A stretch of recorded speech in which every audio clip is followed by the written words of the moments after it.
வாக்காளர் பட்டியலில் 2002 மற்றும் 2025இல் மேப்பிங் செய்த பிறகு எவ்வாறு பதிவேற்றம் செய்வது என்பதற்கான விளக்கம்.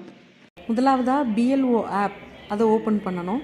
ஓப்பன் பண்ண உடனே ஸ்பெஷல் இன்டென்சிவ் ரிவிஷன் அப்படின்ற ஒரு ஆப்ஷன் வரும், அதை சூஸ் பண்ணணும். அடுத்தபடியாக அதில் செலக்ட் லாங்குவேஜ் அப்படின்னு இருக்கும், அதில் உங்களுக்கு கம்ஃபர்டபுளான லாங்குவேஜை சூஸ் பண்ணிக்கணும். அடுத்ததாக ஃபில் ஃபார்ம் அப்படின்னு ஒரு ஆப்ஷன் இருக்கும், அதை செலக்ட் பண்ணணும். அடுத்தபடியாக வாக்காளரிடமிருந்து பெறப்பட்ட ஃபார்மில் இருக்க QR கோடை நம்ம ஸ்கேன் செய்யணும்.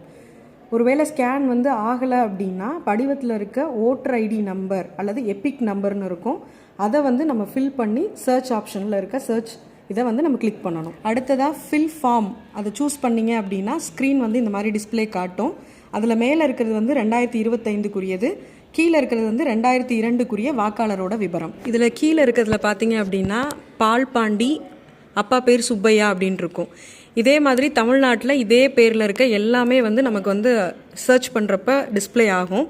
அதில் உங்களோட part number, serial number, relative name இதெல்லாமே கரெக்டாக இருந்தது அப்படின்னா நம்ம அப்டேட் கொடுத்து வெரிஃபை அண்ட் கண்டினியூ கொடுத்துடலாம். அதுக்கப்புறமா உங்களோட general details, date of birth, Aadhaar number, mobile number, அப்பா பேர் அல்லது கார்டியன் நேம் இதெல்லாமே கேட்கும்.